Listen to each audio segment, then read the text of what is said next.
While this is working,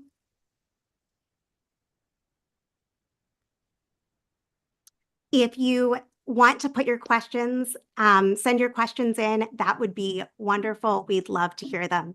Okay, I think we are now live. And again, I apologize for that delay. Welcome. Good evening and welcome to No Election Can Legitimize Fascism. We refuse to accept a MAGA fascist USA. This is a virtual forum sponsored by the Refuse Fascism podcast in association with the RNL, Revolution Nothing Less show. If you are full of anguish over a Trump return to the White House, of a program of ethnic cleansing, if your heart aches with dread and sorrow at his pledge of mass deportations, if you are a woman who has felt your skin on fire with rage since Tuesday, or have felt a profound sense of betrayal that tens of millions of Americans voted for a rapist responsible for stripping away your fundamental rights, who campaigned on your domination and punishment, if you're worried that the horror is inevitable and that all hope is lost, you are in the right place and with the right people. I'm Sam Goldman, host of the Refuse Fascism podcast and host of tonight's discussion. The Refuse Fascism podcast for the past 3 years has exposed, analyzed, and led people to stand against the very real danger and threat of fascism coming to power in the United States. And before that, we had been mobilizing to drive out the Trump-Pence regime through sustained mass nonviolent resistance, forming in 2016, shortly after the election. Tonight, I'll be talking with Paul Street and Andy Z. If you listen to the podcast, you know Paul as a frequent guest. He has a very active Substack, The Paul Street Report, and he brings an understanding that it is the history of the US and the system we live under that has given rise to this virulent fascism. And I'm also happy to be joined by Andy Z. Andy is a host of the Revolution Nothing Less show. He brings a revolutionary perspective put forward by the revolutionary leader Bob Avakian that it's, quote, time to look seriously for solutions outside and beyond this system, end quote, working for a revolution to emancipate humanity. Both Paul and Andy have been members of the Refuse Fascism editorial board. Whether you're joining us via Zoom webinar, live on YouTube, Instagram, Facebook, or are part of the in-person audience in LA, thanks so much for being with us. This is so important.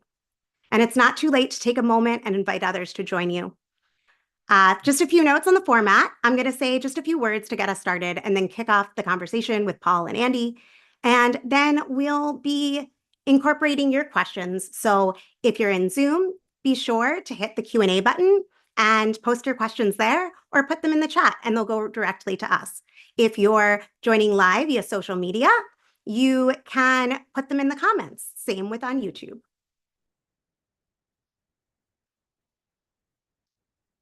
Welcome, Paul and Andy. Thanks for joining me. Thank you, Samantha. Good to see you. Hi, Samantha. Great to be here. I am so glad to be with you, to get to hear your perspective. It's times like these that we really need to get together and struggle through it together, because these are dark times, and we can't sort through it alone. So I'm glad to be joined by both of you. Here we are, November 8th, 2024. Trump has decisively won the presidential election. Unlike in 2016, he now has a popular base of support that Mussolini or Hitler could only have dreamed of. This is something that Andy brought into our last discussion. He has a fully purged and streamlined fascist party, which holds the Senate. He has an expansive political apparatus, from conservative think tanks to rosters of vetted loyal political appointees who all know what they signed up for and the part they're supposed to play. He has very concrete plans for carrying out his program. He has a fascist-stacked Supreme Court that has given him immunity in advance. And now they have a popular vote, quote unquote, mandate. And this is all illegitimate. No election can legitimize fascism. It's the fascist character of Trump and the MAGA program itself which renders it illegitimate and an immoral peril to the future of humanity and the earth itself. Biden spoke yesterday, many of you tuning in probably heard, about how he's getting ready to just hand over the keys to a fascist, which, to be fair, is largely a continuation of everything he's done since 2020. He said that we, the people, have to lower the temperature. But I'm here to tell you, it's a good thing that the country is divided. Your grief, your shock, your anger are not only righteous, but they are a seed of what needs to be done to stop this fascism. It is a very good thing that we're not all marching united towards fascism. But as it stands now, despite often good intentions, the decent people are overwhelmingly accommodating in advance to this horror show. Let's be clear, fascism was on the ballot this past Tuesday, but anti-fascism was not. Real opposition won't be found in the institutions and organizations that have brought us to this precipice. It will not be nourished by American mythologies that serve this empire, whether those myths are expressed as yearning for an illusory past or fighting for the supposed greatest democracy the world's ever seen. Real opposition will not suddenly appear out of thin air, ignoring or papering over this threat, but it can and must urgently be fought for outside those institutions and by breaking with those delusions. That's why I've spoken to around 200 experts and activists over the course of 234 episodes of the Refuse Fascism podcast. And that's why we're here today with Andy and Paul to discuss what the fuck just happened, why, and what's needed now from people of conscience. So, Andy, Paul, 70 million people voted for Donald Trump. He won the Electoral College and the popular vote for the President of the United States. His program wasn't hidden, it was out in the open. He campaigned on mass deportation, on unadulterated hate for women. He held a Nazi rally just before the election in Madison Square Garden. And almost every demographic, support for Trump has increased. After 4 years in power, full of Muslim bans and family separation, of unleashing federal forces to crack down on protests, of vitriolic attacks on LGBTQ people, and facilitating the overturn of Roe, of the violent coup attempt planned out in the open. And he has only become more unhinged since. One of the things that shocks so many decent people, and if it doesn't shock them, they're at least deeply confused and reeling as to how this happened. How tens of millions of people, more than last time, said yes to this overt racist, misogynist fascist. Why? Why did this happen? I was wondering, Andy, if you wanted to start with that. Sure. Why did this happen? Is that your question? Yeah, okay. I want to, once again, now that everybody's tuned in, thank you for hosting this again, and thank the people who are listening online, watching online. And I'm just going to let everybody online know that I'm sitting here at the RevCom Corps for the Emancipation of Humanity headquarters in Los Angeles, and there's an audience here. Let them know you're here, everybody. All right. And that requires me, I'm facing the audience and all of you, but in order to see Samantha and Paul, I'm looking over here. So you see me here, there's nothing exciting, there is something exciting happening here. It's the rest of the people I'm having a conversation with. So your question was, why did so many people vote for Trump? Why did this happen? Yeah. Yeah, okay, well. More so than last time. Because this is a country full of fascists and millions of more people who are okay with fascism. They're okay with women being stripped of the right to abortion in their own integrity. They're okay with the degradation of immigrants. They're okay with everything that comes with this fascist regime, and that millions of people, tens of millions, being affected by climate change that was, yes, present under and accelerated under Obama, yes, but under Biden and Harris, but will go on steroids once again under Trump. They're okay with all that as long as they're okay. But why is that the case? Why are we in a nation full of fascists? Well, because it's woven into the whole history of this country and into the foundation of this country in the capitalist imperialist system. But look, Bob Avakian has just put out, Bob Avakian, the revolutionary leader, I'm going to say something about him in this first comment, but I just want to say he's put out a very important social media message in his series of social media messages on all platforms titled Two Countries Within This Country. The whole damn system's got to go. And this is very important. This is not a time for demoralization and despair. It's a time for righteous anger and revolutionary determination. Revolutionary determination. Because part of the reason we have this fascism resurgent is because of the contradictions in the system itself and how it was woven into the history of this country from slavery to the beginning with the genocide of the native people and to the very system we live under that has continued down to today. And you need to get into this article, but something Bob Avakian points out in this article is that the fascists have tremendous initiative because they represent a very powerful section of the ruling class that sees this is the way to rule, to break the previous normal ways that things happened in this country, to be able to get a different way to rule this system. Whereas the Democrats have been consistently and constantly and can do no other than to try and keep things within the bounds of the normal way this system has functioned, including that they don't want to unleash mass struggle among the very people who they have come to represent and they're actually losing at this point. People who have been suffering from various forms of oppression under this system. They don't want to unleash that because that might create some questions of why is it this way, and then what do we do about it? And that's something I want to get into through the course of this discussion, Sam. But I do want to refer to the previous social message from Bob Avakian, number 101, where he says it is time to look seriously both in the history of this country and the history of what's going on in the world. And he said, actually that's a paraphrase, but what he said that I wanted to quote is it's time to look seriously for solutions outside and beyond this system, outside this system, not within the confines of the electoral system.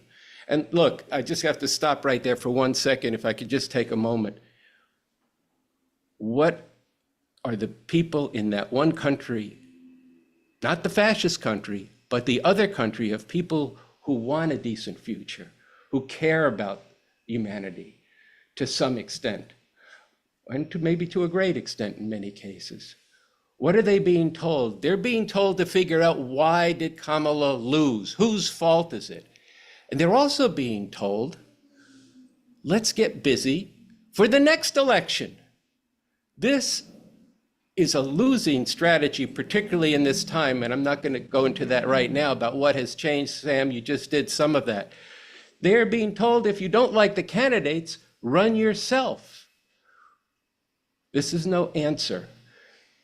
We have to be outside the normal political processes, and we have to go beyond this system and fight for a radically new world, for a whole different way we could be living, a fundamentally different system. I want to get into that also later on in this. But I want to, since you mentioned in the introduction, and I've quoted Bob Avakian twice in his last two social medias, I want to say something about Bob Avakian to those people who are listening to this live stream for the first time. And I want to remind those who are more familiar with Bob Avakian what you have in this leader, that he's not like any of these leaders that I just was speaking of, these bourgeois leaders who try to find a way to work within the bounds of this system. Bob Avakian has developed a more scientific way to look at the world and to understand the problems we face and the solution in an actual revolution for what? To emancipate all of humanity. This is a tremendous thing. We have been weighed down for generations now, for decades, under the weight that no other world is possible, that this is just the way it has to be. But that's not true. And if Bob Avakian, alone among the people who led and were part of the major upsurges of the 1960s, went to work to figure out and to develop a new communism, a way we could get free from all this exploitation and oppression, get on the road to emancipating humanity here and all over the world. This is very important for you to get into because we are facing a horrific situation with the Trump-Vance fascist regime, and we have to get free of this. And we're not going to get free of it by sitting around talking about 2028 or 2032 or something like that. This is way too fucking urgent for that. We have to be preparing now for an actual revolution. There is a wake-up call to people, again, not for demoralization, but for determination and ferocious struggle, and the determination to overthrow this system and bring about a far better world. And that's what I'm going to be talking about. And that is how we have to understand what we are facing in this Trump-Pence regime. Trump-Pence, Trump-Vance. Yeah. So see, I got the problem is they both ended with ants at the end. So then there you go. So I'll try to keep, I know that wasn't brief, but I'm going to stop here. I got a lot more to say. And you previewed a lot. So that was good. That was good. I appreciated it. Paul, I want to hear, I want to hear from you both. What is your perspective on why this happened? And yeah, go ahead. And I hear there might be a siren, so hopefully you can still hear me. And maybe you want to respond to what Paul said, but there are a lot of people right now who did not expect this, who thought maybe he'd get he'd win via the Electoral College, but they didn't think that he'd win the popular vote. Why did that happen, and what does this mean? Well, let me just say, first of all, hello, LA. Hello, Philadelphia. I'm in the middle in Chicago. I wish I was out there with my friends in LA. It just seems like I was just there recently. So I was sitting next to Andy, looking over that way. So hello to all my wonderful friends in LA and all across the country. Sam, I think actually Trump's popular vote is up to 74 million and maybe heading to 80 million. So it's pretty freaking bad, right?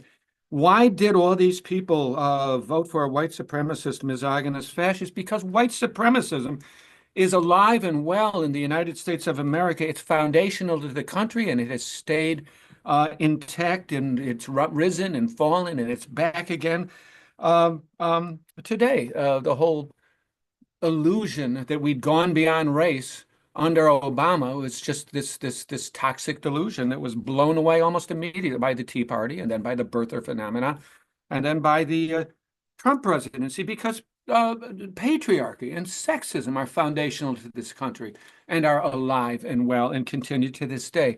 The same goes for nativism and immigrant bashing and all of that.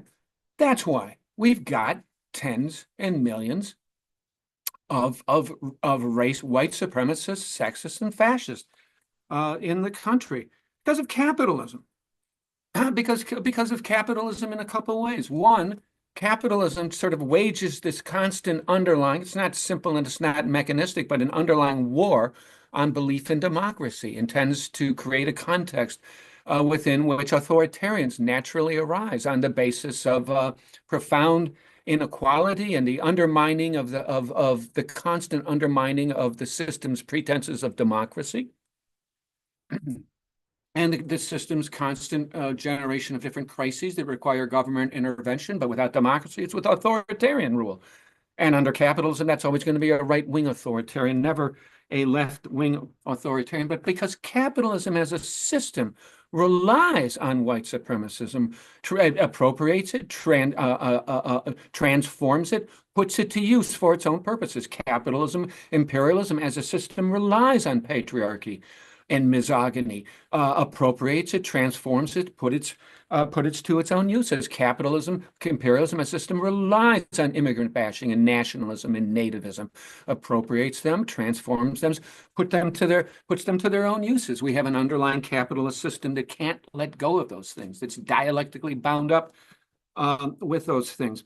And it constantly, this system, this underlying class rule system of capitalism is constantly stirring up and pitting people against one another as individuals, but also as groups. And it is constantly exacerbating and re-aggravating racial and gender and nationality and other kinds of divisions. Now, the Democrats are all caught up in a blame game now, and they're going after each other, and all these politicos and talking heads on cable news are getting into, all the various things that used to interest me a whole heck of a lot about why did they lose? What could they have done different? And we're hearing about how decrepit Biden was and what a terrible president he was and how he hung on too long and he waited too long before he passed the baton on to Kamala Harris. So Biden's late exit.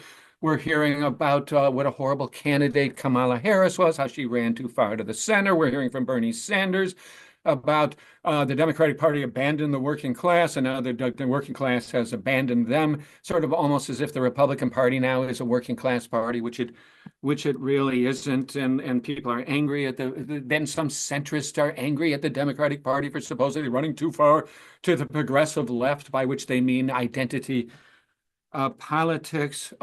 There's a lot of discussion about the role that social media plays and just in polarizing the country and just creating a fact-free neo-fascist right-wing universe where fascist values are propagated and never come up against any kind of challenge. There's a lot of talk I've written about the role that the mainstream media has played in normalizing the fascism of Trump by just calling it populism, by saying that the Republicans are a working class populist party, and just acting like this was just a normal election when it's anything but. It was a fascist election. It is not my job. It is not our job to help the Democrats fix their party. I don't think it can be fixed. It's not my job to tell them why they lost the election. And it's certainly not my job to try to tell them how they can win an election in 28 or in 2032 and 2036. This shit that's going on in the world, courtesy of capitalism, imperialism, ecocide, the drift towards nuclear war, the fascism that is being spread across not just this country, but other countries. This stuff is moving way too fucking fast for people to be sitting around agonizing about whether they should be running Pete Buttigieg in 2032 and Alexandria Ocasio-Cortez in 2036. We don't have any time for that bourgeois electoral bullshit, for the quicksand and the siren songs of American electoral politics. The Democrats didn't fight back against fascism, not because they made the wrong decisions. They could have done this or they could have done that. They can't. They can't do it. Of necessity, they can't do it because they can't function outside the boundaries of the capitalist system that requires the racism, that requires the sexism, that requires the nativism, that are all bound up with their system, with their underlying class rule system. They just can't do it. They can't arouse people to rise up and fight beyond elections. They are all about elections. They are horrified of the notion of people stepping outside of the quadrennial electoral candidate-centered big money electoral extravaganzas that they think they control. They are horrified of mobilizing people en masse in the streets, in the public squares, beneath and beyond these holy quadrennial election days. They are horrified of admitting that half the country, well, that's not actually true, but we say that a lot, that so many people in the country have gone fascist. They can't admit it. It doesn't fit their wonderful American exceptionalist image of the United States of America as this perfect land of liberty and equal opportunity and freedom. Bob Avakian's right. America, your city on a hill is chock full of fascists. They just don't want to deal with that. And they also, by the way, don't want to deal with this underlying right-tilted slave owners, minority rule constitution from the 18th century that we're still dealing with in 2024. I realize it's been transformed in a lot of ways since and had to be updated in connection with the needs of modern American imperialism. But it's just astonishing that we're still with this insane right-tilted electoral college. We are still with this insane right-tilted absurdly powerful and mal-apportioned Senate. We're still with this insanely lifetime appointed Supreme Court that is put together by these undemocratically elected bodies and all of that kind of shit. And they just can't let go of that stuff. And since they can't let go of capitalism and they can't let go of the Constitution, 3 cheers for Bob Avakian's draft Constitution for a Socialist Republic of North America. Everybody needs to read that now. They need to read it quick, fast, and in a hurry. You can't drop these things. which means they can't fight back, which means we cannot rely on them. The resistance that we need against the new Amerikaner fascism, I am wrapping up, Sam, cannot be about going back to the way things were. And they cannot be about trying to put the Democratic Party back in power and helping them figure out how the fuck to win in 2028 or 2032 or 2036 when the world might be a burning crisp of climate-baked nothingness or a nuclear winter hell. Not that note. I'll No, sign it. I think it's really important that we are grounded in this moment that we're in and what we're actually up against. And I'm looking at the comments, I'm trying, doing two things at once and trying to do them both well can be challenging sometimes, but I am trying to look at all your comments that are coming through while I'm really focused on listening to what Andy and Paul have to say. One of the things that I'm hearing and am reading is that people are really hungry for what do we do? How do we stop this? And I want to recognize that. I want to acknowledge that, if you're looking at what's down the pike and you're like, fuck, that is absolutely right. We do need to do something, and we're gonna talk about what's to be done. But what we actually do has everything to do with understanding where we're at and what's not going to work now and why not. So I just wanted to put that out for people who are urging that we move forward in that direction. I do, both of you spoke to this some, but one of the things that I've been hearing from people a lot in the days since the results came in, where we survived a Trump presidency before, we can do it again. And I was hoping that you could share your thoughts on what we face, what humanity faces now with a Trump return to the White House that is different. And that might be speaking to how MAGA has changed. It might be speaking to world dynamics that changed. It might be speaking to however you want to go at that question. It might be, continuing on why there's no going back to normal. However you want to take it. Andy, do you want to go first? We survived Trump the first time, but why can't we do that this time, right? That's what you're asking. Well, the first response I would have to that is we who? We who? The kids who were separated from their parents, the parents who were sent home and left their kids here? The women who lost their right to control their own bodies? That they're not part of we? Where's your sense of justice? Where's your sense of humanity? You lost some of that during the Trump-Pence regime. And you're going to lose it all under the Trump-Vance regime if you don't understand what it is we're facing in this system of capitalism, imperialism, and how it spawned and gave birth to this malignant fascism. And it's not just got Trump's name on it. It has Trump's name on it here now. But it also is going all around the world. And you see these fascists here going over to Orban, learning from him, from Erdogan in Turkey. The capitalist imperialist system has outlived its usefulness, if it ever had any usefulness. And I'm not going to debate that now. But it's long since passed, long since passed.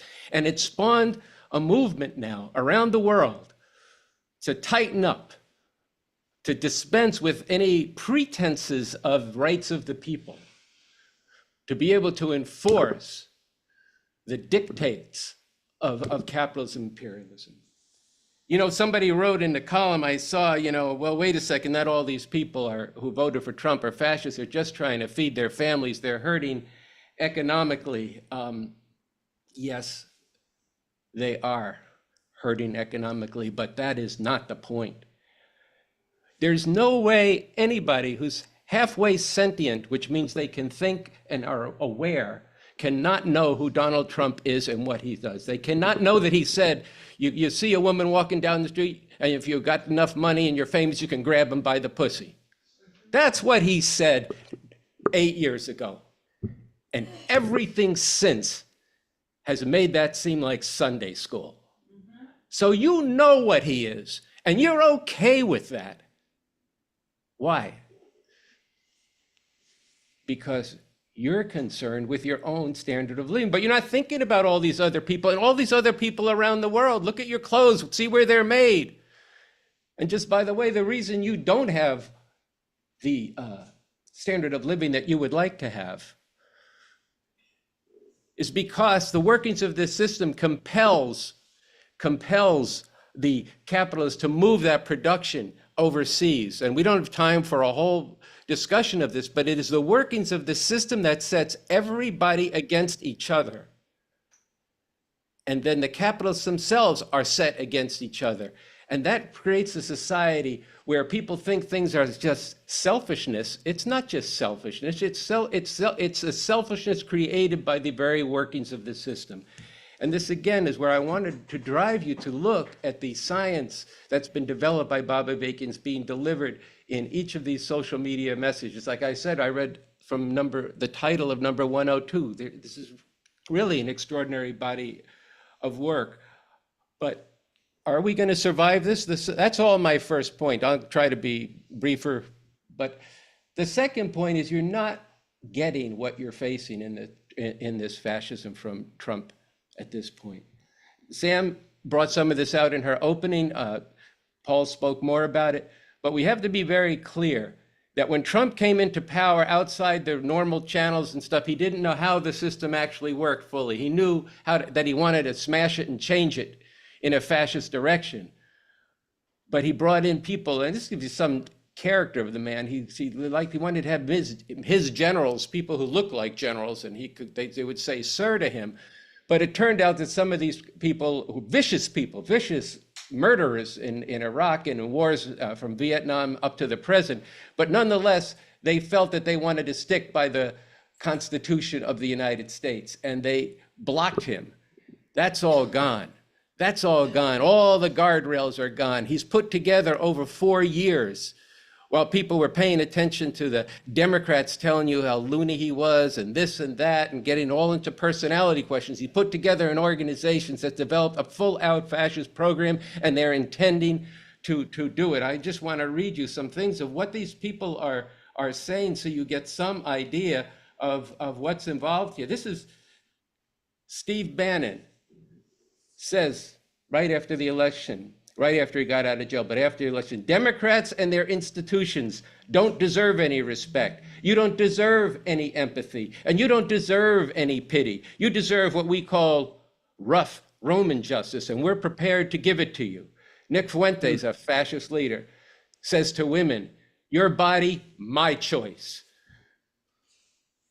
Another one of these fascist podcasters says, women, back to the kitchen, abortions, illegal, gays, back in the closet, interracial marriage, banned, illegals, pack your bag, trannies, back to the asylums, Jesus back in our schools. We are so back. And Russell Brand says, this is the day that the Lord has made, rejoice and be glad in it. I could go on and on with this. This is some serious shit we're facing, people. You think you're going to sit around and have a bunch of discussions about how you're going to run for Congress? If you don't like the candidates, run yourself. Well, let me tell you something Bob Avakian said a long time ago. He said, if you try to make the Democrats what they are not and can never be, including if you try to run yourself and become a Democrat, you will end up being more like what the Democrats actually are. You want to know what they are? I would give you Gaza. And I would tell you to sit in front of YouTube and watch video after video after video and say, this is what I want to be. This is who I want to support. Look, Paul is right. White supremacy, misogyny, xenophobia, the hatred of LGBTQ people. This is baked into the system because it's a system that depends on keeping subordinated to the system itself, setting people against each other. White supremacy and capitalism, Bob Avakian has said, are woven together. You try to get rid of one, you have to get rid of the other. You can't do it. It's the fabric of America. So, Absolutely, Andy. I was, as you were reading some of the okay. quotes, I was thinking about something that a neighbor had, come up to me and told me about earlier today was middle school students are being mobilized around the same language that Nick Fuentes has been using. And there's massive bullying in addition to overall online misogynist attacks on women using the language of your body, my choice. And 12-year-olds being bombarded at school with this message from their peers. It's a whole culture that is being unleashed around this that is not waiting until they hold power. And the same, very similar language has reasserting the worst of this country's slaveholding history has been directed in massive amounts of text messages that have gone out to Black folks. This is going into the real world real quick. These aren't just words that get put out. Sam, I know I went on a bit about what I said, but I want to actually make one more point now. I can Sure. come back to it later on. Because your question was, why can't we got through that? Can we get through this? I brought Mhm. 2 points out in relation to that. I'll save a lot of the third point for later, but I want to preview it right now. The fascist imperative, what's driving the fascists? They have to succeed now. This is their time. That's why I read the Bannon quote first. The Democrats are committed to the way this system has been. They even have, there's two, and this is something that drives people crazy, there's even two conceptions of what's true and what's reality. These two positions can no longer be reconciled within the framework of this system as it's been since the Civil War. These fascists want to reverse all the gains of limited as they've been for Black people, minorities, women since the Civil War, particularly in the 1960s. This is intolerable to the fascist way of ruling this capitalist imperialist system. Things are coming to a head. It's not just that the fascists are moving in the direction they're moving. The only way at this point to really stop this fascism is to overthrow the system itself. It's only through an actual revolution that you're going to be able to go at this. The Democrats have told you over and over again, Paul quoted both of the conciliatory speeches and the collaboration speeches of Biden and Harris conceding the election to Trump. The Democrats will not and cannot fight the fascists the way they need to be fought. And how they need to be fought is we have to resist, as we've said on our site, revcom.us, in the name of humanity, we refuse to accept a fascist America. But we also say we need, and we demand a whole different way to live, a fundamentally different system. And I'll save talking about that more till later. But part of why it's not the same situation is that it's not the same situation. It's not Trump 1. This is Trump 2 after 4 years of building a movement and recoiling against what the decent people in this country wanted. And they're saying, no, you will submit to us. And there will be no stopping this through normal means of protest, normal means of which we should protest. That's not that we shouldn't have protests, but this is very urgent. Before this fully consolidates, we have to build a movement for a whole different way for humanity to be living a different system in this country and then throughout the world. I just wanted, because the answer was incomplete without that. Thanks, thanks, Andy. Paul, is there anything that you want to bring into the Well, conversation I'll about just say, I'll say a few things. Andy said I quoted from the concession speeches from Biden and Kamala Harris. That's on my Substack, the Paul Street Report today. And I was just amazed at how similar these very conciliatory, we got to accept the outcome of these elections, no matter that these are Nazis that are coming into power, very reminiscent of Obama. going out the day after Trump first won in 2016 in the Rose Garden and telling everybody it's just going to be fine. It's just an intramural contest. And I look forward to passing on the baton of democracy to Donald Trump. And one of the funny things about that story is that Obama, we know from a documentary that came out later privately, had been talking to Tim Kaine and Hillary Clinton in October of 2016, saying, Tim, you really got to be on your game here because we've got to keep a fascist out of the White House. They've known all along that this other party has gone fascist, but they don't want to go public with it because it's too dangerous to do so. In terms of surviving and what's the difference between 2016 and 2020? Well, this is worse.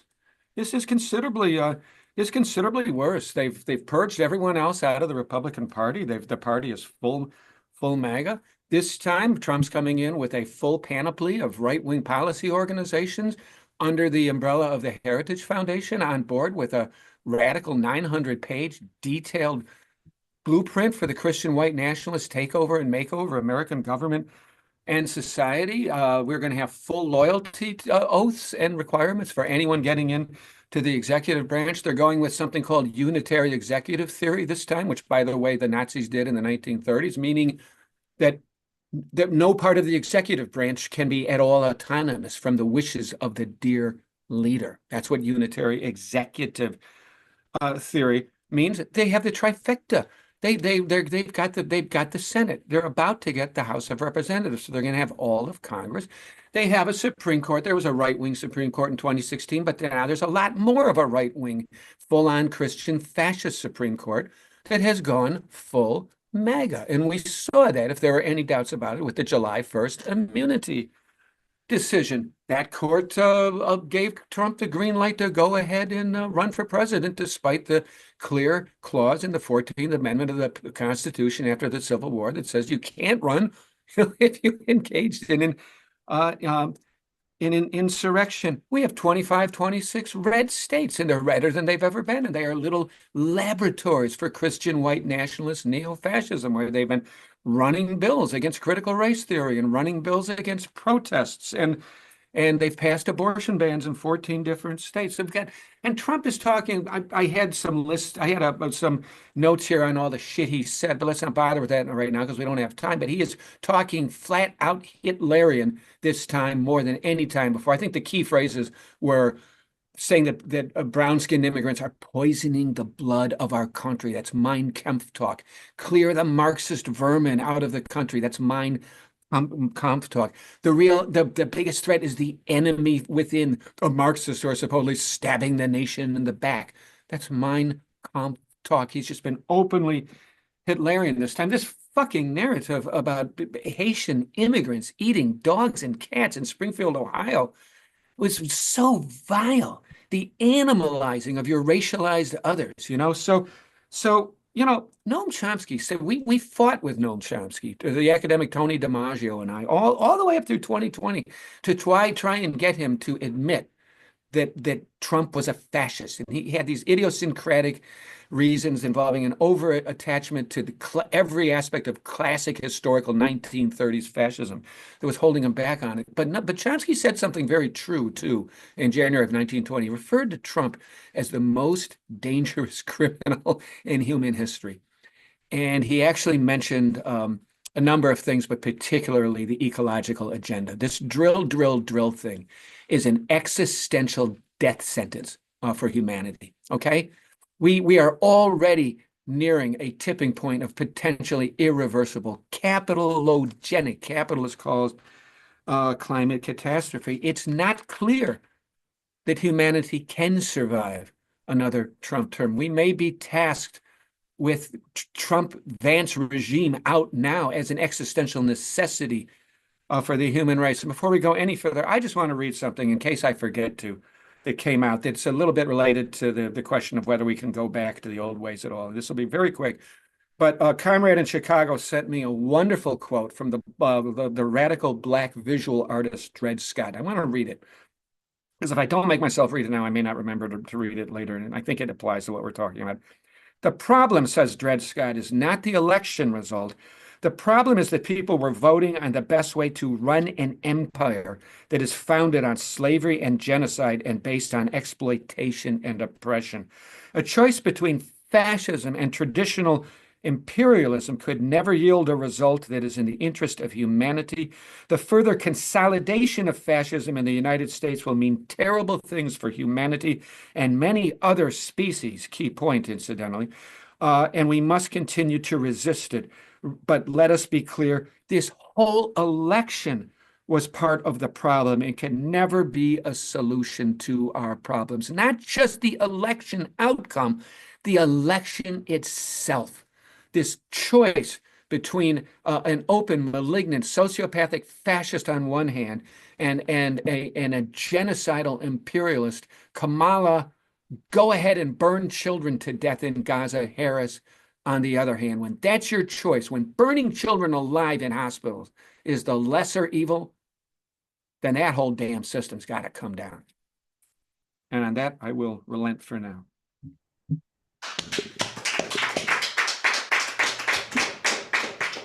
I want to thank Andy and Paul for bringing in different quotes and resources for people to think about along with their own analysis. And I also want to show a deep appreciation to the amount of thoughtful questions that are coming in.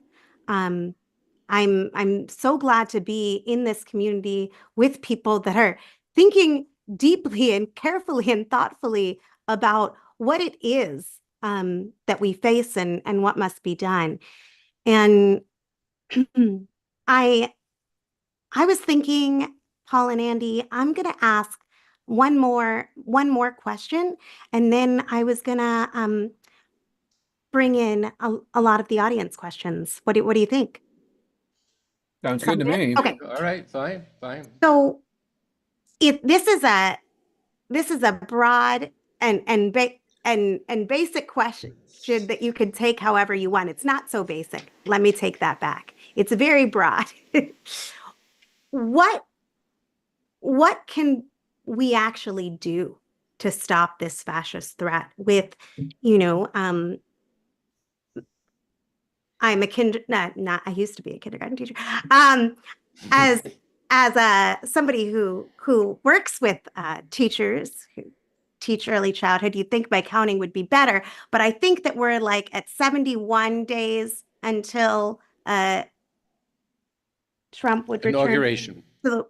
Inauguration. Thank you, Andy. Can always count on you for helping me find a word. No. What can we do? Like, what can we do? Is there anything that can be done to stop fascism from consolidating? There's some people who say it already consolidated. What is needed now from what we, in Refuse Fascism have called the decent people?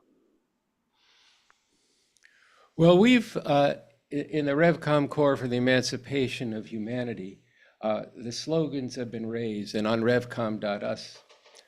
The first one is, in the name of humanity, I'm supposed to look over here. In the name of humanity, we refuse to accept a fascist America, which is the slogan Refuse Fascism, raised 8 years ago. But if we're serious about that slogan and we're really thinking about humanity here and all around the world, we have to be able to mount some ferocious struggle. And we're going to have to see what people do spontaneously. But I think this fascism having made the point that this is not the same as in 2017, it's also the case that he's going to come to power and try to do things. And he's going to face, he being Trump, they're going to face a number of different kinds of problems, which we call necessity. What is he able to do? How is he able to unfold this? He says he wants to deport 11 million people and use the National Guard to do that. That's going to bring about tremendous hardship, misery, death, chaos. But within that, there has to be massive resistance. And it could spark massive resistance. But the question is going to be, resistance to do what?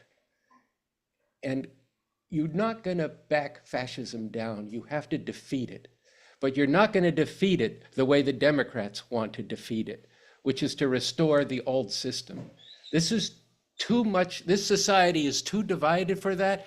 And it's also, as Paul said, too late for the existential dangers that we face, the environment and the danger of nuclear war. As much as Trump tried to run as a peace candidate, the things that the US imperialism is facing around the world are going to compel them to do certain things, including that he's actually got even a more horrific policy towards the Mideast even than Biden, which is almost hard to even conceive of. In this situation, we have to be part of, and people need to unite very broadly. And I want to say right now, there have to be standards in this movement going forward where all voices are heard, where people have to be able to hear each other and listen to each other and debate what is the problem, what is the solution, how can we unite, how can we debate and our disagreements, and no more of this thought police in the movements of resistance. That has to be a thing of the past, or we will get defeated. I'm just going to say that straight off the top here. And we have to recognize that these people are organized and they're armed and they have all different kinds of things. We're going to have to increase our determination and our level of organization and discipline. And that's why I want to encourage people to join the RevCom Corps for the Emancipation of Humanity. We are getting serious in that organization to train ourselves physically and particularly mentally to understand what is the problem we face, what is the solution, which is why we're taking up the campaign to get the Bobavakian social media messages everywhere and to raise money to get it everywhere, because people need to know how this system works. I can't, and Paul can't do justice to that in just a few half hour, an hour or so, but you really do need to know your enemy if you want to actually fight. Even if you're playing a basketball game or a football game, you got to watch the tape. You got to know what these people are doing, what their good moves are, what their strengths are, what their weaknesses are, where they're vulnerable. All of this is stuff that Bobavakian goes into, and even sometimes about sports. But he does, but mainly about the question that's facing humanity right now, which is how are we going to get free? And this is why the second slogan we've raised is this whole system is rotten and illegitimate. We need and we demand a whole new way to live, a fundamentally different system. And that's gone into, as for those of you who watched the last live stream and watch our show, the RNL, Revolution Nothing Less show, Sansara, myself, and others on the show, Raphael, hold this up. We need and we demand a whole new way to live, a fundamentally different system that is talking about in the situation that we face. People are going to confront a disruption in the way things have been that they've never experienced in this country. It's going to be a sea change. And Paul spoke earlier about the US Constitution with a great deal of poetry, and he's made the point that this is a slave owner's document and a capitalist exploiter's document. And we see in this situation, in the midst of all this resistance, raising this demand that says the existing capitalist imperialist system and the institutions of government of this country must be abolished and replaced by a new socialist system based on the Constitution for a new socialist republic in North America. And what is the difference between these two constitutions? The one that should be abolished protects the right of property, protects the rights, and confines people within competing with each other over who can be exploited more efficiently.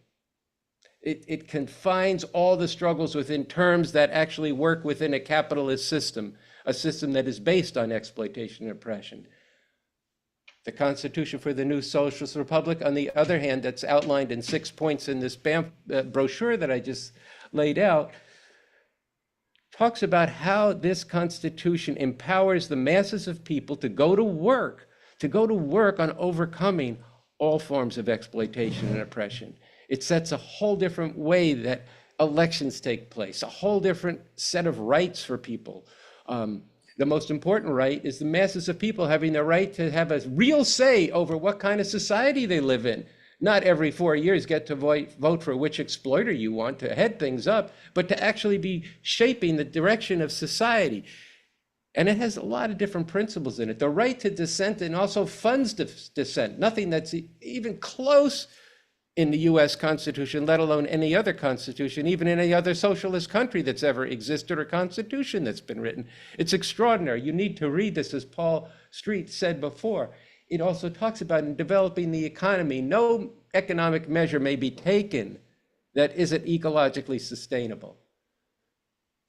That's necessary for the survival of humanity and for people to really be able to live fully in appreciation of nature and all the other species, and to be able to be, for humanity to continue to thrive for future generations, not this drill, drill, drill, amass as much profit as you can and the future be damned. That's the ethos of capitalism. Our ethos is completely opposed. So this is, Samantha, part of how people need to fight against this consolidation of the fascist America. And we need to fight very hard against everything they're trying to do and not let them consolidate. Well, but we need I to want do to that as jump part in. of making revolution. I want to jump in there, Andy, because I think Okay. that there's a question in the chat. There's a lot of questions that relate to this. I think I'm going to put it in my own words, though, for this one, and hopefully people will hear some of themselves come through with this. But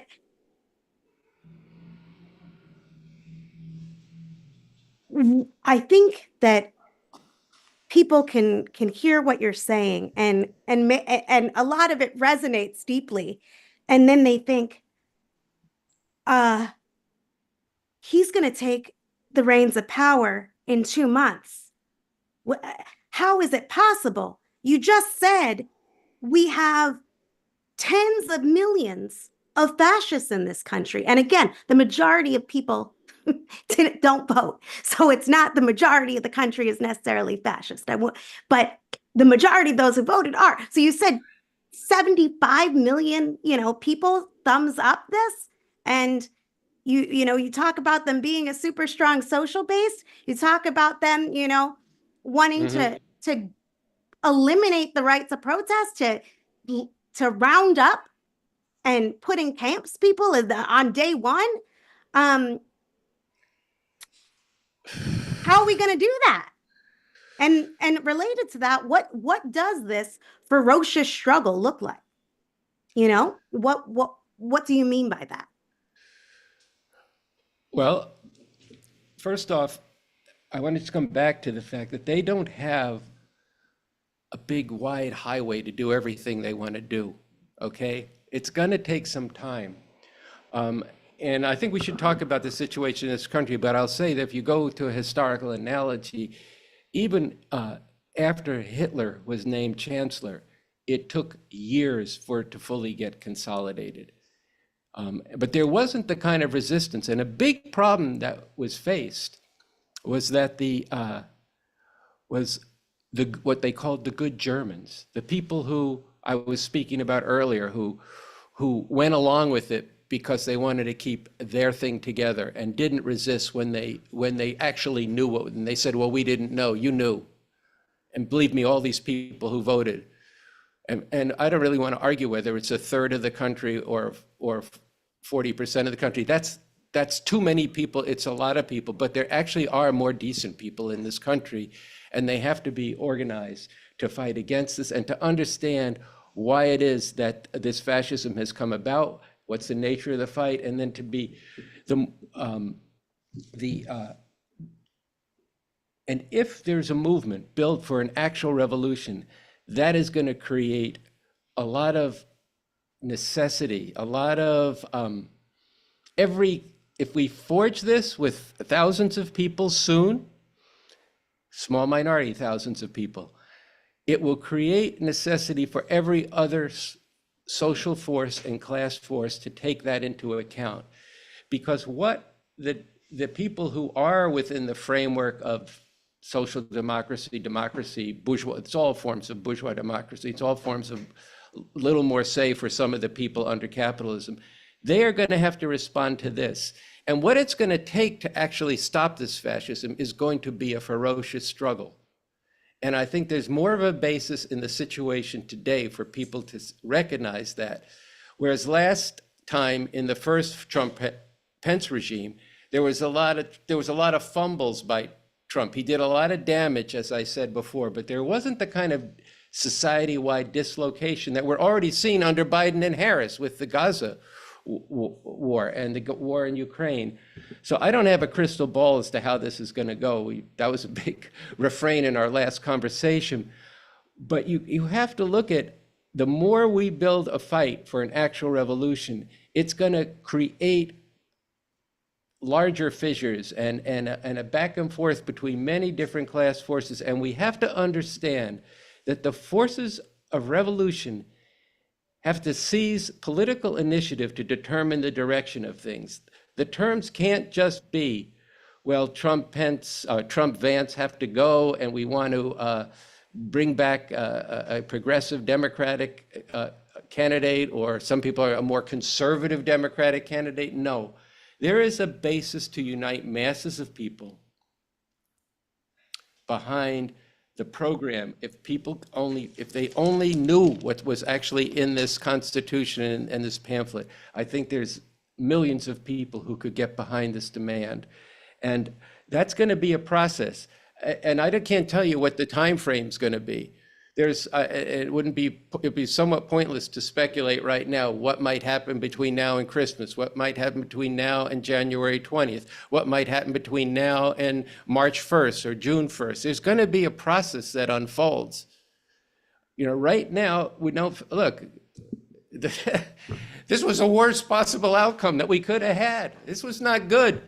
It would have been one thing if Trump had won the electoral slave owners apportionment, as Paul Street put it, but he didn't just win that. He won the popular vote, and people are reeling. They're not taking to the streets. In 2017, you didn't have to tell people to take to the streets. They poured into the streets, and we attempted to lead it. But at a certain point, when people confronted the kind of struggle it was going to take, even then, too many said, no, thank you. We're going to get organized for the next election.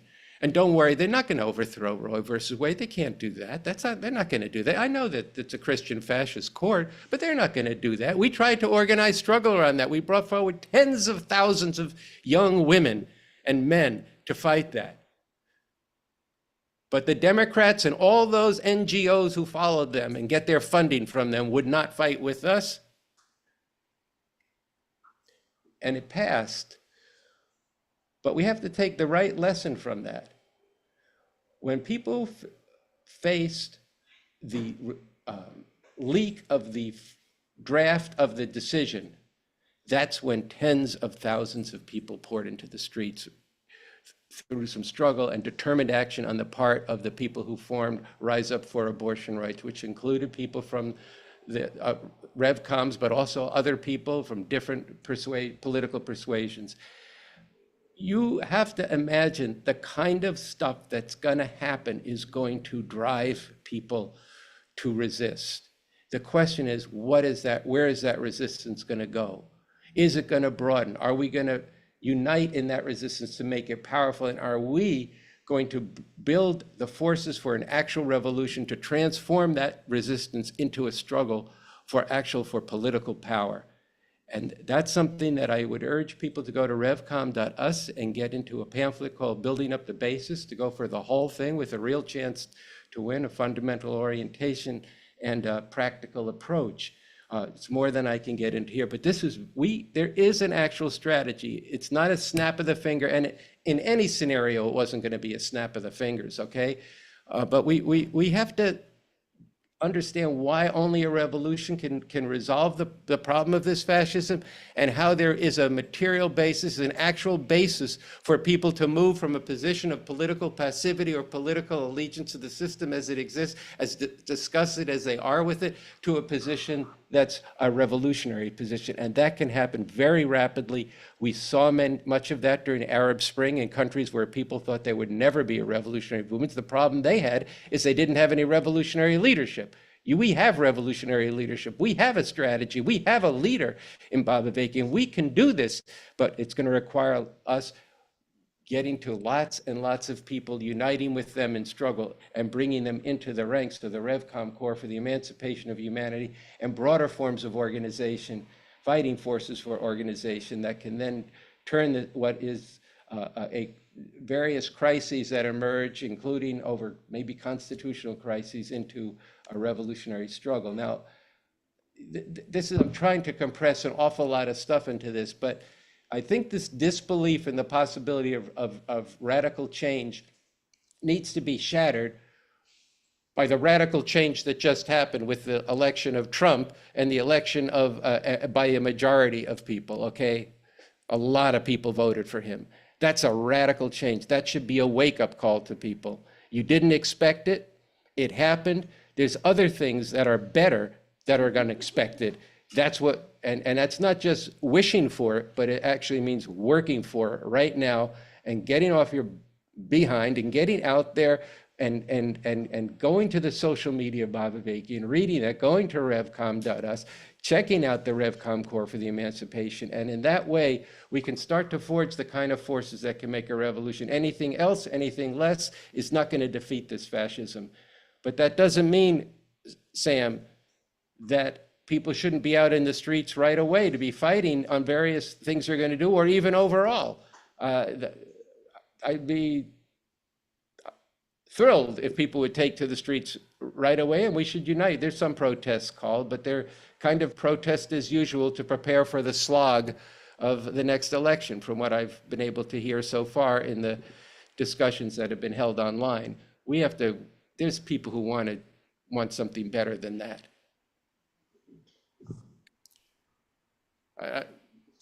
Yeah. I mean, I feel like I am with you in the overall sense. And then I'm also like, well, what does it mean right now if they are able to wipe out the ability for people to even protest? How do you move in that moment? I'm thinking about people's comments, and I'm going to bring some of them in that relate to this question. But what we've learned, I'll say this, we've learned that when you face a regime such as this, right, the longer that people wait to act, the worse it is. And right now, there isn't an immediate opposition or refusal. It's people, many good people, going inward and thinking about how they're going to take care of themselves, how they're going to take care of their loved ones, how they're going to get by in a nightmare. And that's something to me that really has to be broken through. And then there's a lot of nihilism that people think that this is shit and nothing's going to come and we're done. And that's a really, really dangerous mindset right now, because you don't see people acting, you then feel alone, and it reinforces itself. And I think that that you mentioned that there are some calls for people to protest, but we don't see people in the streets. So I'm just thinking, I feel like, given the situation right now, if he came into power, and I think he will go forward with his plan for mass deportations. I think we are kidding ourselves to think otherwise. So if and very likely when that happens, what is required of people of conscience? Is there anything we can do? And maybe, Paul, you want to speak to that too. I want to make sure Well, you're. I think there. One I think thing, hey, I am very Paul. struck by. I am very struck by the difference between 2016, even in little old Iowa City. 200 of us the Friday after the election went out and shut down the eastbound Interstate 80. And my comrades here in Chicago were telling me about, you couldn't. There were just masses in the loop, all like 2 days after. However, there are going to be no small number of pitch points probably in the first 6 months of this administration. There's going to be any number of single issues that are probably going to rile people up. I don't know how many people are going to the streets. We're going to find out. We're going to try and make it as much as possible. They're going to tear up environmental regulations. They're going to go drill. They're going to do huge tax cuts. They're going to do inflationary Tariffs. I mean, the big one, the obvious one that I see a physical confrontation about is the threat of citing the Alien Enemy Act of 1798 to justify sending in the U.S. Army to round up so-called illegal aliens. And I think absolutely that that's coming. And I think as people do come out of their sleepwalking and come out of their shock, I hope with help from us, these fascism people, Rev Corps people, and others, that, we organize around more than just single issues and get it that we need a cohesive, consistent, disciplined organization to put forth a vision of an alternative society beneath and beyond sporadic protests. Enough of I've lived through, I've been blown away and very excited momentarily by numerous mass protests in my lifetime. May 1st, 2006, the global justice movement in Seattle movement, late 1990s, the march against the Iraq War, even George Floyd on a truly enormous scale, but then to see them fade and fall back into the woodwork of the quadrennial election cycle, and we really have to push hard to go beyond just sporadic protests and get people and always frame everything in terms of the roots, the underlying political economic system that produced this, all the way down to the mode of production and back up to the political superstructure and back again and drive home. It's the system. I think a lot of our challenges with people right now are about how they're thinking. They're at the level of epistemology, literally how you're processing uh, um, events. No to going to trying to get the Democrats back in power. No to the notion that elections are the solution. I understand that people are mourning. I understand why people are crying. I understand why people are even weeping. I get it. But at a certain point, we got to get past the weepiness and the sadness and the related fatalism. The correct response to this election is anger, righteous fucking anger at the choices that were put up before us and the system that rests behind those limited choices. Get past this, how the Democrats can do better next time. And also, we got to fight this impulse that some people have towards minimization, pretending that this is all just rhetoric. This is just shit Trump says. This was just campaign rhetoric. He really doesn't mean it. When he says brown-skinned immigrants are poisoning the blood of the country, he says he's going to declare the Insurrection Act. He says he's going to send the army in to end crime in one day. Translation, extrajudicial executions in the streets of the west side of Chicago and south side of Chicago and South Central and Bed-Stuy and the black neighborhoods of this country. All of that. No, fuck no. He means what he's saying. They're going to do this shit. They've got the trifecta. They've got the forces in place. They have allies in the local police departments and the county police departments, and in state governments in the court system. Internal exile. All these people are talking about, well, I'm going to go, it's like Masha Gessen talks about how people responded to authoritarianism in Russia and they just went into their own internal lives. Well, that's not going to fix anything. Sorry, that's not going to work. If you think you can escape what these motherfuckers are doing to the planet and to our society with an internal exile. Well, I mean, I just saw in the news these very nice middle class people outside LA who just lost their homes in this incredible wildfire that just ravaged, this ecological crisis, is not going away. Light, I'm going to move to another country. How many people are saying that? Though that doesn't fix anything. I suppose it momentarily could make your personal experience better, but it's not going to fix a goddamn thing. And can you really escape the clutches and the reaches of capitalism, imperialism anyway? I don't think you can.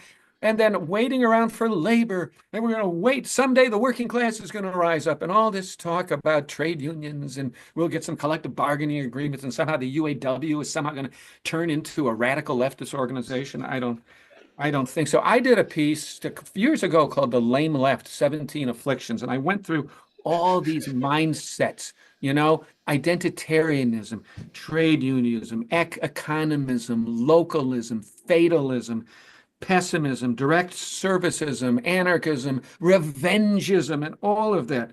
It's all got to go. It's all got to go. And the organizations, the only organization that I've seen, and as I was writing this, I was thinking this, I've seen shed themselves of all the residue of the past dysfunctional ways of responding to capitalism, imperialism, and its progeny called fascism. or we'll refuse fascism and the Revolutionary Communist Party USA. And I really think that's where people are going to need to turn to find real answers to the work of Avakian. It's so important to promote Avakian's work right now. This guy is coming out with dead-on analysis that really knock me out and how perceptive they are. Just about every other day. I guess the last one is number 102. They are really, really important. And I want to push them to everybody here and come and work on people to get over their snarky, weirdo, anti-communist resistance to listening to this guy who's done more to think about all this shit and what's happening in the world and how to get out of it than, I'm sorry, Noam Chomsky, than Chris Hedges, than Cornel West, than any number of the other great intellectuals that are promoted to us as the greatest thinkers of our time. No, I'm sorry, you know. Check out Avakian. Anyway. Well, I would pick up on both aspects of what you said in response to Sam's question. When she, you know, the people you're speaking of, Sam, you have sent me a lot of stuff that's coming out in the movement, and it is a lot of boo-hoo-hoo. That's why, you know, we have that slogan. This is not a time for demoralization. Paul said that. Well, this is what people are being told. They're being told by Biden, the American experiment endures. We're going to be okay. We need to keep the faith. May God protect our troops. That's a quote. That's what you're being told. Kamala didn't say anything different. She just said, I'm not going to give up or something. No, she's going to not give up trying to rope you into the same old bullshit. That's what she's not giving up. She wants to give up. She should give up being a prosecutor and prosecuting for U.S. imperialism and join the RevComs. I don't know. She'd have to apply. We'd have to see if she'd have to make some ideological changes. But look, but it's not just the Democrats, because I think a lot of the people, Sam, you're speaking of are not those people. They're the people who did go out after George Floyd was murdered. They're the people who did go out for abortion rights. And they forget how for a couple of years, pigs would kill a black or brown person, mentally disturbed person. A little bit of protest goes away. A little bit of protest, maybe a little more protest, goes away. Not that there hadn't been very significant protests around Trayvon Martin and other people. There have been very significant protests. But this George Floyd thing was something else. And almost overnight, there were millions and millions of people in the streets. At the start of the Iraq War, there was 15 million people in the streets, as I recall.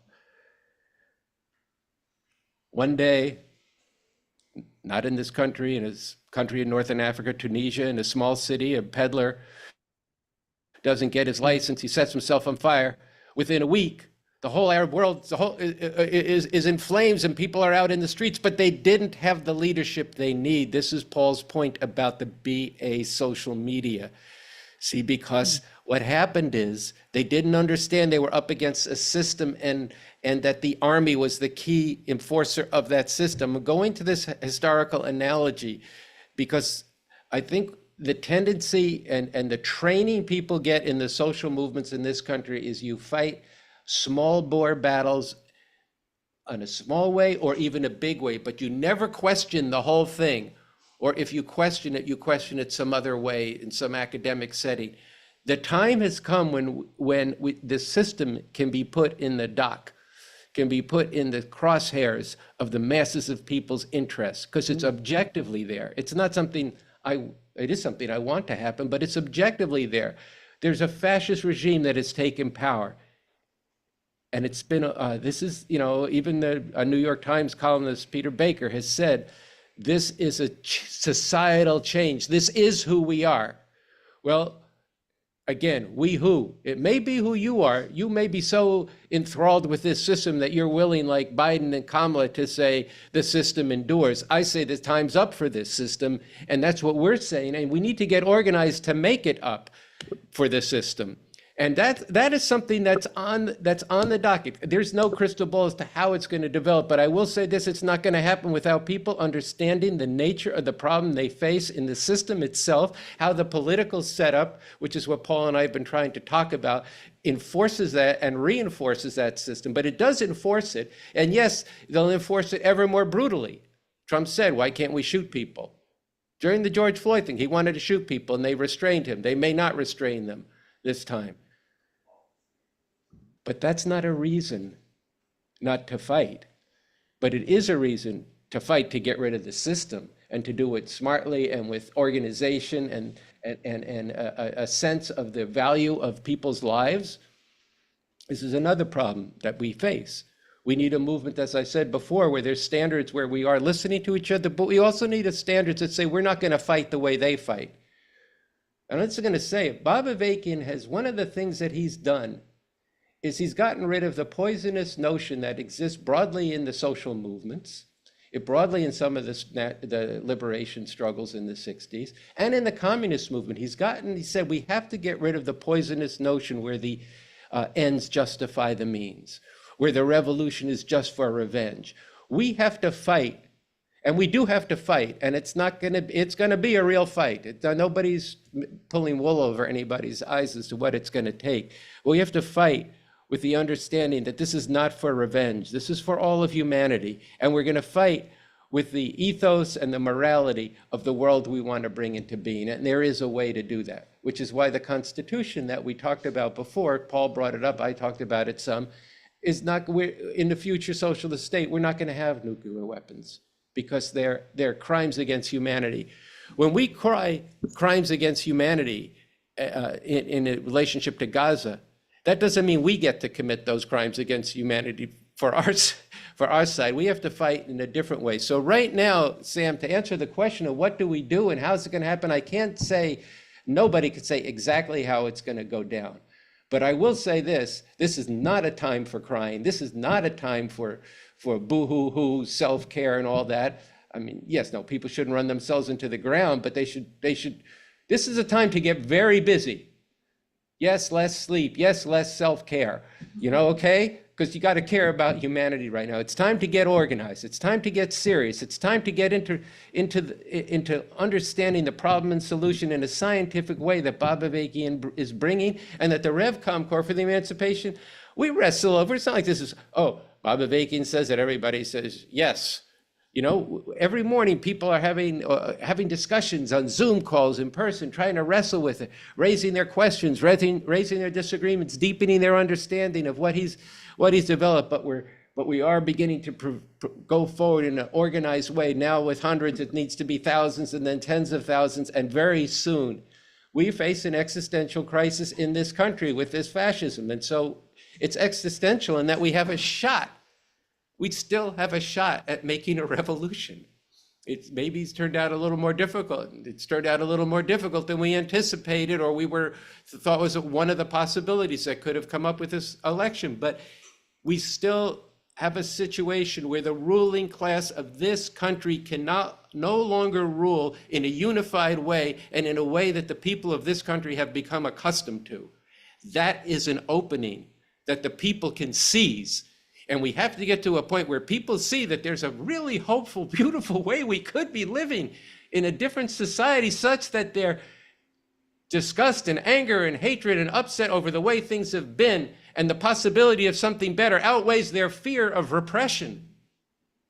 And so they become part of a force, a movement, yes, against the fascism, but also for a revolution to emancipate all of humanity, and that a section of them get organized into a scientific discipline force to actually lead that revolution and want to take that responsibility in their heart and in their head to lead millions of people to overthrow the thing that is oppressing people in this country, yes, but it's also who's sponsoring the devastation of South Lebanon, the unbelievable situation in the West Bank of Israel, of Palestine, and in Gaza, and that is threatening, is sending the young men and women of Ukraine into a meat grinder for the interests of imperialism, and is threatening a world war with China. Come on, people, this is not any time to be boo-hoo-hoo, what about me? This is a time to start thinking about humanity. And here's the thing, if there was no way to actually do this, then then, whatever will be. But that's not the case right now.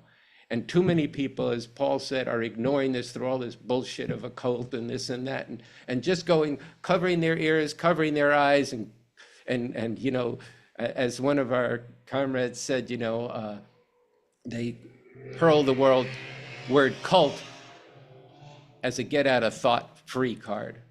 It's time to start thinking. It's time to start being serious. And I am getting on a little bit of a soapbox about this because I hear your question, Sam, and I really agree with what Paul just said. But we just really have to face the reality and see the potential in the reality to bring something so much better into existence. And that may not last forever. We've seen changes that we didn't like happen. But there's still the possibility of the change that humanity needs. And in fact, it's grown even sharper as a fascist regime consolidates. But it's not consolidated, yes, they don't have a free run. Trump says he's going to settle the Ukraine war in a day. I'll do that before inauguration. Well, Zelensky and the Ukraine people have something to say about that, and so do we. He doesn't have all freedom. We have the masses of people, but we have to go get them to start seeing the world scientifically and strategically and what their role can actually be.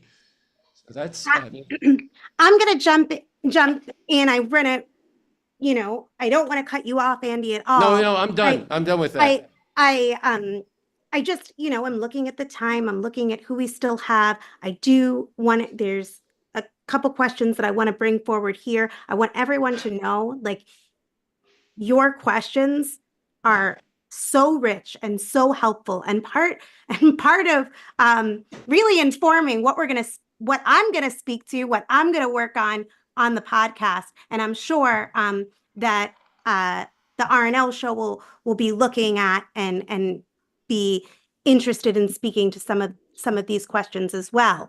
So, those who feel like, oh, I asked this question, did it get spoken to? We have a weekly podcast. We upload every Sunday, and folks should go and listen, because we're going to be, organizing programs around these questions. And if folks appreciate this resource and appreciate this community, I really hope that they'll throw in so that we can spread the audience of the show and keep it going. In the comments, there's links to do that. I wanted to lift up one sentiment and then move forward with two questions, and then we'll close out for tonight. I think that there is a lot of fear, and that is where what do we do? Okay, where do I go tomorrow? What am I going to do? Like, what are the step by step? What do I do? And I think that fear, we have to turn into some serious courage, because what this moment is calling on all of us, what the future of humanity is calling on us, is to find a courage that we didn't know that we had, and to turn that fear not inward, and not swallow it, but actually take historic action. Take action that we don't see ourselves doing, that we've never done before, and imagine new ways of acting together. I think that there's always been,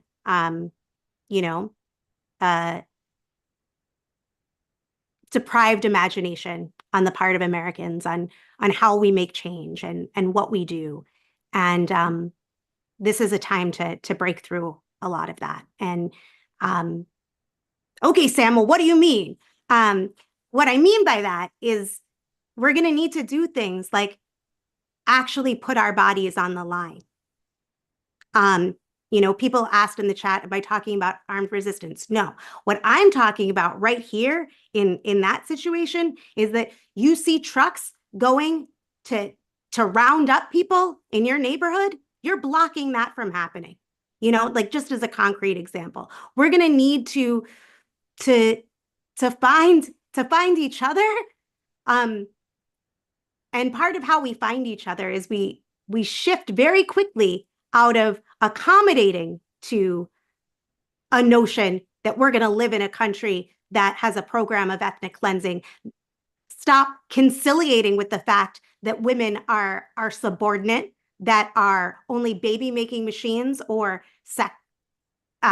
objects for sexual pleasure for men, and actually refuse fascism in the name of humanity and make that not just like a private sentiment, a nice slogan to end a show, something that you wear on your shirt, although you should. We sell them, but something that you're acting on. And we're going to need to find the ways together to act on it. And I'm gonna end that here, and I'll have more to say on Sunday about it, so people should tune in. But there were two questions that I think just really get to a lot of things, and I appreciate folks staying on, and I think it means a lot that people have engaged so fully. People are talking about books and resources, and keep putting those in the chat. We're going to look through. Maybe we'll compile. Somebody had asked the other day for a book list. I think that would be great. I know Andy works with Revolution Books. Maybe they're working on a book list too, so we can collaborate. We can work together on that. It does matter how people understand this. It has everything to do with how we fight, and most importantly, what we're fighting for. So sorry for that ramble and these questions. So, and Paul, I'm going to have, if you're okay speaking first, I want to make sure that you're brought back into this.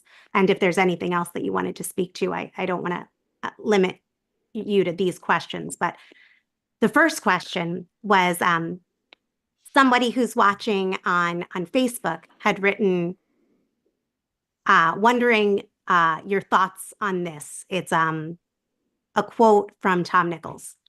Quote, paradoxically, however, Trump's reckless venality is a reason for hope. Trump has the soul of a fascist, but the mind of a disordered child. He will likely be surrounded by terrible but incompetent people. All of them can be beaten in court, in Congress, in state houses around the nation, and in the public arena. America is a federal republic, and the states, at least those in the Union that will still care about democracy, have ways to protect their citizens from a rogue president. Nothing is inevitable, and democracy will not fall overnight, end quote. So do you have any thoughts on that, Paul? There's always been a kind of denial of the fascism of Trump centered around the narrative that he's not very intellectually astute. He's not a disciplined ideologue like Mussolini and Hitler were. Well, guess what? He's surrounded by people who are, the Bannons and the Millers and all of that. And now he's got the full-on Heritage Foundation crowd behind him. They've got these, it's kind of like a thing on the liberal left to talk about how stupid the Republicans are. They're just so stupid. And this happens on social media a lot. And I always kind of say, well, yeah, they're kicking your ass, but at least you get to call them dumb and stupid. If you take a look at them, whatever their 900-page document is from the Project 25 people, the Heritage Foundation document that all the policy wonks did, these people aren't all that stupid.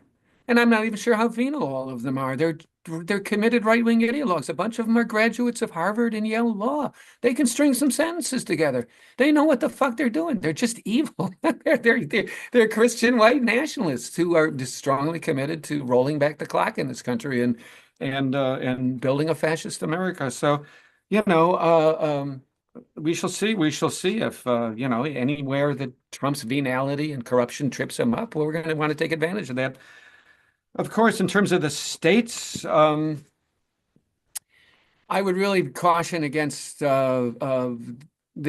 came up with the abortion issue a lot. It fed this narrative that we don't need to take to the streets nationally against the Christian fascist Supreme Court because some of the states will be okay. And the problem with that is then you're consigning, even if that's really true, that you can effectively resist a national fascism through what's going on in your semi-autonomous blue zone states, even if that's true, it's a hell of a statement about consigning the rest of the country, the people living in the 26 or the 27 red states, to Gilead hell. So I'm just not really a big fan of that. And I'm sorry, there's a lot of stuff here where federal power is going to, no pun intended, trump state power. Okay.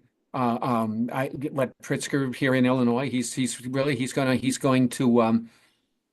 going to counter Trump trying to send in the Army and the National Guard to the west side of Chicago to end crime in one day. We're gonna have a civil war.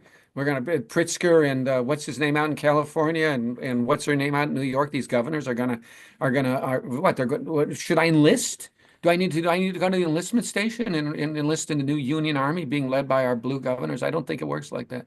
So I wouldn't get real excited by this. I did want to say something else, not on that question, which is here's a narrative I'm getting tired of. Or this constant metaphor. You're in the airplane, and I can't help anybody, right? When there's a problem with air pressure in the cabin, I've got to get my mask on, so I'm breathing first. So I've got to take care of myself first before I can help the person next to me with their mask. How about we get rid of the whole fucking system that is a metaphor for a whole plane that is taking us down into the ocean. It's in a flaming wreck. And this other thing, this fear of violence. Uh, um, we need to be honest. You will be to fight this system. There's absolutely no doubt about it. But I mean, when I say to people, well, the solution is we need a revolution. It's amazing how commonly the instantaneous response is, "You're for violence?" No, I'm not for violence. I'm not a weatherman. I don't make bombs. That's not what this. I'm not out to kill people. I'm for a revolution. But somebody could get hurt. Yes, somebody could get hurt. So what are you telling me? Because somebody could get hurt, we all just go, oh, never mind. No, we were for an alternative society. We had a blueprint for a way to actually live beyond human exploitation and oppression. But it turned out that there are mean people who might shoot us if we try and fight for it. So we decided to forget it. I mean, come on, give me a break. And you want to see people get hurt? You want to see people who get hurt? Stay under this system. You'll see the whole species hurt. You'll see the entire human species and countless other species driven into the ground by capitalism and imperialism. By the way, capitalism and imperialism will do that with or without fascism atop its political superstructure. And one of the answers to the question why we can't just go back to the old system and the way things were that even without fascism atop the system, capitalism is driving us over the edge environmentally, and it's driving us towards potential nuclear war because they operate the competition between imperial states. Okay. And so I've said enough. So I I absolutely added in a whole bunch of stuff besides responding to your question, for which I almost apologize, but don't. Thanks. Thanks for all your Sorry, input not sorry. and most importantly your honesty in providing that input. Um, that I lost my train of thought. Okay, so Andy, did you want to say something, or I'm going to do the next question? Maybe just do the next question. There's not that much Yeah, yeah. time. I think Paul did a good job on that question. Good job, Paul. Yeah, that's yeah. Good. Okay. Um, this is a question from somebody who is tuning in via Zoom, and they ask, how do you account for the total capitulation of the Democrats as contrast to the conflict between the ruling class that you predicted? I'm not sure I understand the question. How do I understand the capitulation of the? Just read it again. I get the question. I know what they're saying. Go ahead. But I just didn't hear the last.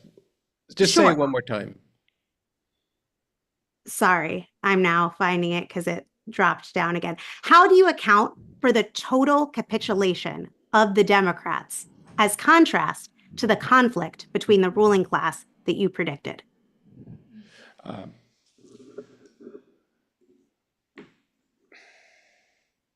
Well, one thing is the future is not written. You can't just tell what's, necessarily what's going to happen. If I am having some trouble understanding that we I predicted. think this is directed Yeah. towards BA's prediction. Yeah. Is that what Yes. they're Things asking? Yes. Yeah, won't be okay. Yes. resolved in the terms they have been in the splits. Yes. Right. Okay. Well, I spoke to that a bit earlier. Would you probably want to state to the viewers and then answer it? Right. Okay. I'm helping viewers. Yeah, okay. Do you hear that, or should I repeat what? Okay, so look, if what was being asked is that it was said that the conflict at the top of society between two sections of the rulers is such that this was going to create a situation where it would be possible to make a revolution, okay? And there were several scenarios that were put forward on revcom.us. One of which was said would be the worst case. Yep. That's what just happened. But it seemed for a while that what was shaping up was one where the Trump would win or somehow legitimately get the electoral college, but he would lose dramatically, as he did last time, the popular vote, and that would create a basis for lots of people to break with the system actively in the streets. That would be one possibility, and there'd be a different level of resistance, or that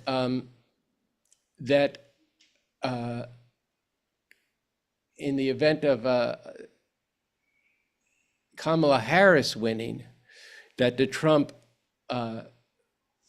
regime would not, the Trump movement, the MAGA fascist movement, wouldn't accept that, and therefore would be coming in trying to overturn the election as they did in 2020, and then culminating on January 6, 2021. And that would be a situation that would be more favorable to revolution. Both of those would have been more favorable in the immediate situation. But what I was speaking to before is that the actual contradiction that's identified in the various works that we've put out, and especially in the work from Bob Avakian, Something Terrible or Something Truly Emancipating, does speak to the fact that there hasn't been a split in the ruling class over how this country should be governed, where there's no reconciliation between the two sides of this since the Civil War, which got resolved actually through the Civil War itself. And then the dominant section of the ruling class who won the Civil War started backtracking after a short period of time and reversed Reconstruction, even though the amendments to the Constitution outlawing slavery and providing for citizenship for people who had previously been denied, but not women, just by the way, that took another over 50 years, I think. But so that situation still presents itself under more difficult circumstances. There is still the possibility, there is still these two irreconcilable forces at the top of society that are going to continue to come to loggerheads. Now, ultimately, the Democrats cannot fight these, I've said this a few times, cannot and will not fight these fascists the way they need to be fought. That doesn't mean that there will be no resistance within the ruling class. There is going to be a lot of conflict, and Paul pointed out earlier, there's state governments, there's all kinds of things that will present itself, and there'll be most importantly the action of the masses. That's the point of looking to what happened when people saw George Floyd suffocated. Yeah. What happened when thousands of women were and young men were confronted with that there would be no right to abortion, inconceivable to people. In fact, they'd been told by the Democrats and all these women's organizations that probably wouldn't happen. And then they had that unconscionable position that Paul was talking about. Well, it's not going to, they can't do this nationally. Well, it's been really wonderful for poor women, particularly women of color in Texas and these states where it's outlawed, trying to actually get someplace. Oh, don't worry, we've raised money to transport people. Oh, but guess what? There's not enough money. The transportation is declared illegal itself in some places, and the abortion clinics in the other states can't even begin to provide for that. So I think that we have to take a look here at there's going to be big changes that come up. And the opportunity that we were speaking about may still exist sooner than we think, or it may be a little bit more protracted, but the actual contradictions we're working on are present right now. And in fact, very urgently so. This is a time for determined struggle right now, and we should, and it's been our experience, the RevCom's experience in the last 2 weeks, that we go out into the square. No, it's not like 2017 that there's hundreds of people just out there with lots of homemade signs, but there's a lot more receptivity among hundreds of people that we've met just in the last 2 days who want to know, what do we do about this, and are open to more radical ideas, and not just radical, but to why did this happen? What can we do about it? Is there a different way society could be? The more way back, in the first pamphlet we put out, a declaration and call about this time, the point was made that when you have this kind of shock to the system, like this election of Trump and popular vote, people are going to ask questions. Why did this happen? We're talking about that today.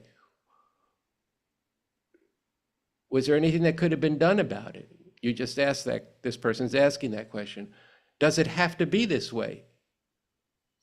We have the answer to that. No, it doesn't. There's a different way society could be, and there's a way to fight for it. I think people have to have the historical perspective of all of a couple of years ago to see that sudden upsurge of rise up for abortion rights. And for our part, we didn't do enough in that upsurge to bring people into the revolution. But right now, that's actually pretty front and center in relationship to the massive resistance. Sam, I agree with you that if there's trucks coming in to deport people, people should block them. There's all kinds of creativity.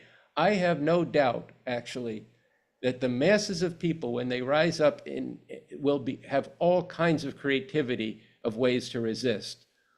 What they need, though, is revolutionary leadership of where to take that, so that people, we used to say, so that people aren't fighting this battle in 50 years, but I can't say that now because Paul's made a very compelling case that humanity may not have 50 years, and especially under fascism.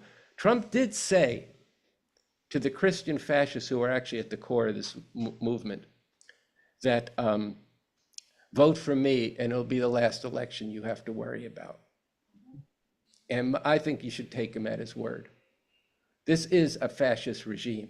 They are intending to eliminate a whole lot of people through deportation and probably other means, and they're intending to lock down the levers of power. So now is the time for a lot of courage and a lot of struggle.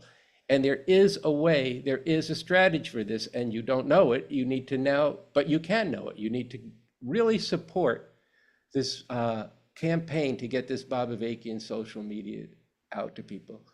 Listen to 5 or 6 of them. You don't agree? All right, then you'll do something else. But I think it's been our experience that when people start engaging this, they go like, oh, I hadn't actually seen it that way.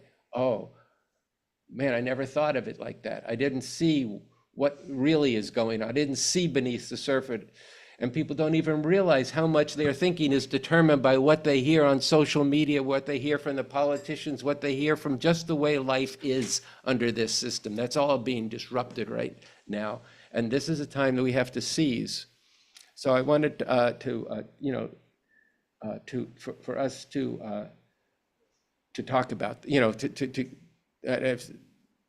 to see that yes, the situation did not turn out in our most favorable scenario.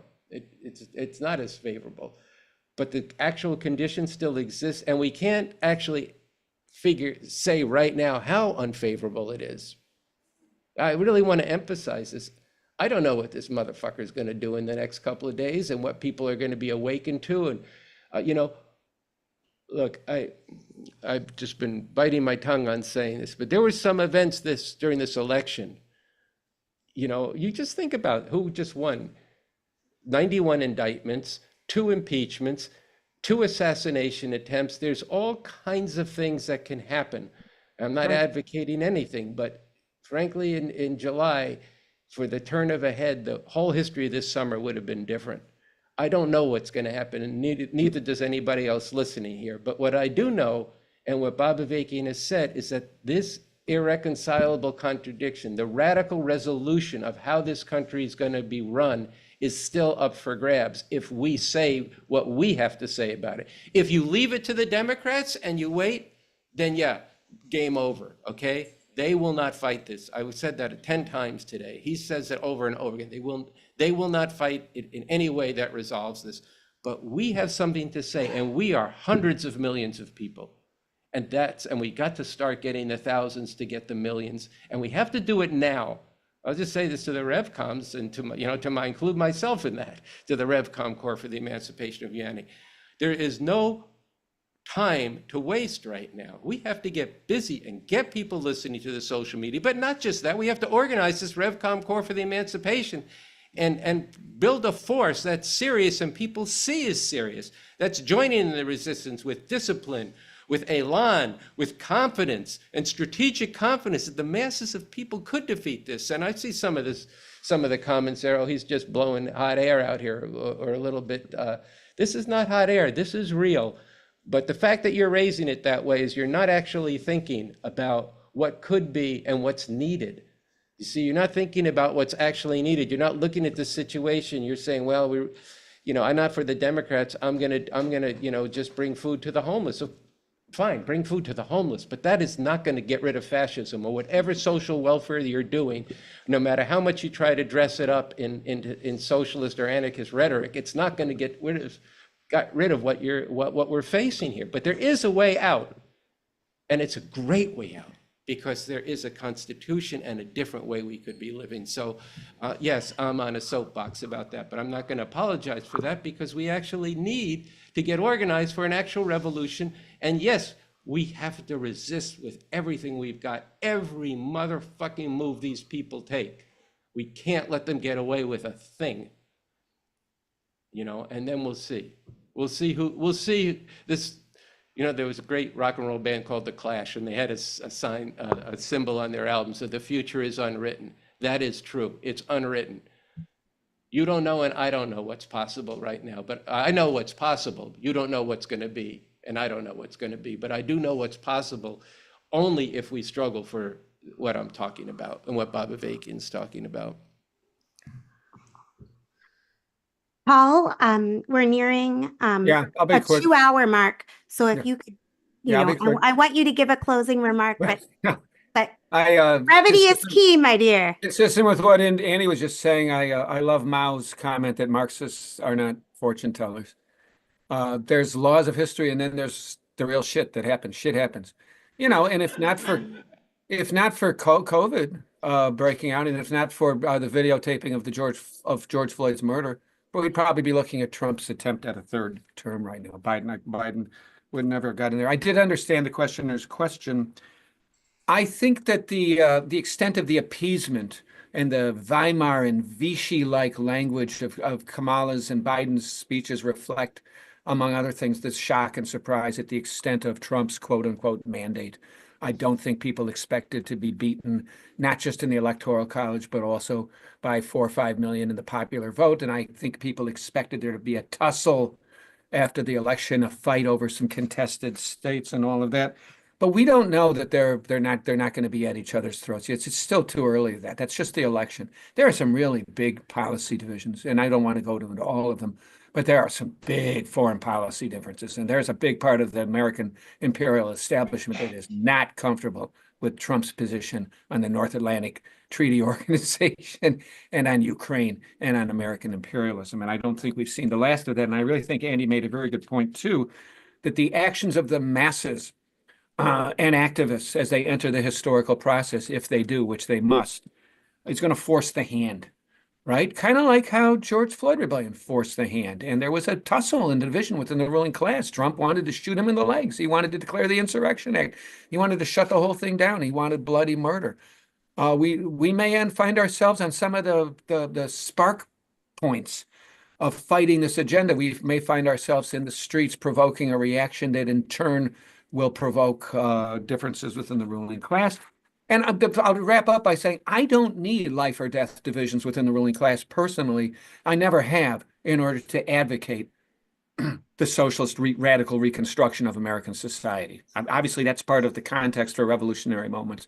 But I've been for that for all of my adult life, ever since I went to the Little Red Schoolhouse on the prairie out at DeKalb, Illinois in the 1970s. I've always advocated radical reconstruction of society along socialist lines.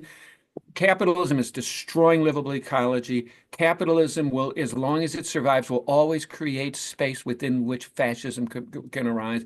Capitalism, as long as it exists, will pose existential questions of human survival related to warfare between imperial states. And capitalism will always be a form of anarchy driven by conflicts. The primary contradiction, as the RevComs point out, is not labor versus capital, but capital versus capital. Capital is always at war with itself, and it's war for its battle. It's to be the top dog, parasitic appropriator of surplus value, and all of that means that they will drive us over the cliff. And if we don't overthrow this motherfucking system, we're fucked.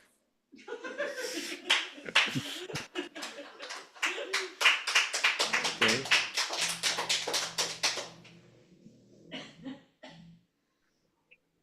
To be I particularly blunt about it.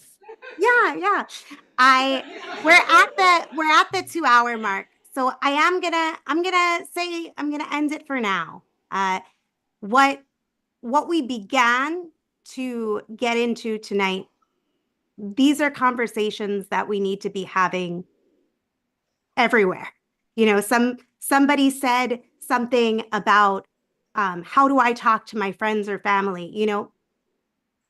Um, this is how we ask each other these these questions. We work with the understanding that we have, and then we look for the answers. We don't know everything.